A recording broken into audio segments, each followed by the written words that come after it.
టాలీవుడ్లో ఈ ఏడాది సంక్రాంతి కానుకగా మొత్తం 5 సినిమాలు విడుదలయ్యాయి. వీటిలో pan India star Prabhas, megastar Chiranjeevi నటించిన సినిమాలు కూడా ఉన్నాయి. ముందుగా ప్రభాస్ నటించిన రాజాసాబ్ సినిమా ప్రేక్షకుల ముందుకు వచ్చింది.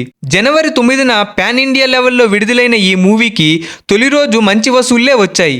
అయితే టాక్ తేడాగా ఉండడం ఈ మూవీకి మైనస్ అయ్యింది. దీంతో రెండో రోజు నుంచే వసూళ్లు తగ్గిపోయాయి. ఈ సినిమాకు చిరు సినిమాకు మధ్యలో 3 రోజుల గ్యాప్ ఉన్న ఈ అవకాశాన్ని రాజాసాబ్ సినిమా ఉపయోగించుకోలేకపోయింది. మరోవైపు చిరు నటించిన మనశంకర వరప్రసాద్ గారు మూవీ జనవరి 12న విడుదలైంది. 11న రాత్రి ప్రీమియర్లు ప్రదర్శించగా మంచి స్పందన లభించింది. దీంతో రిలీజ్ రోజు బాక్సాఫీస్ దగ్గర వసూలు వర్షం కురిసింది. Anil Ravipudi taking, megastar charisma, Bheems అందించిన పాటలు ఈ సినిమాకి ప్లస్ అయ్యాయి. దీనికి తోడు మంచి కామెడీ, వెంకీ స్పెషల్ అపీరియన్స్ భారీ వసూలు రావడానికి కారణమయ్యాయి. ఈ నేపథ్యంలో ఈ మూవీ తొలివారం దాదాపు 300 కోట్ల గ్రాస్ వసూళ్లు సాధించి ఈ ఏడాది తొలి బ్రేక్ ఈవెన్ సినిమాగా నిలిచింది. అటు మాస్ మహారాజా రవితేజ నటించిన భర్త మహాశైలకు విజ్ఞప్తి మూవీ జనవరి 13న విడుదలయ్యింది. అంటే చిరు సినిమా విడుదలైన తర్వాతి రోజే థియేటర్లోకి వచ్చింది. ఇప్పటికే బరిలో 2 పెద్ద సినిమాలు ఉండటంతో రవితేజ సినిమాకు ఎక్కువ థియేటర్లు దొరకలేదు.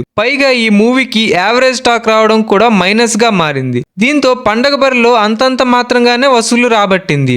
మరోవైపు యంగ్ హీరో నవీన్ పొలిశెట్టి నటించిన అనగనగా ఒక రాజు మూవీ మాత్రం తెలుగు రాష్ట్రాల్లో జనవరి 14న ఎక్కువ థియేటర్లో విడుదలైంది. హైప్ ఎక్కువగా ఉండటం, సితారా ఎంటర్టైన్మెంట్స్ వంటి పెద్ద బ్యానర్ ఈ సినిమాను నిర్మించడం, ప్రముఖ నిర్మాత దిల్ రాజు డిస్ట్రిబ్యూషన్ చేయడం, యూత్లో నవీన్ పొలిశెట్టి క్రేజ్ ఉండటంతో ఎక్కువ థియేటర్లు ఈ సినిమాకు దొరికేశాయి. దీనికి తోడు పాజిటివ్ టాక్ రావడంతో వసూలు వర్షం కురిసింది.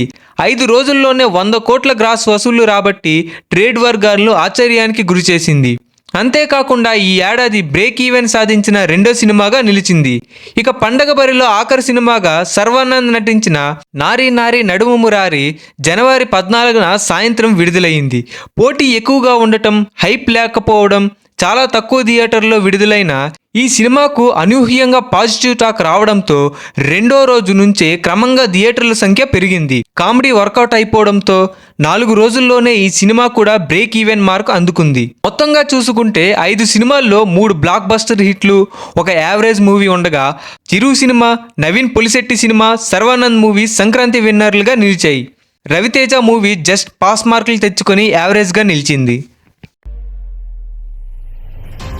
ఇంకా తెలీదా మీకు? ఇది పచ్చి నిజం.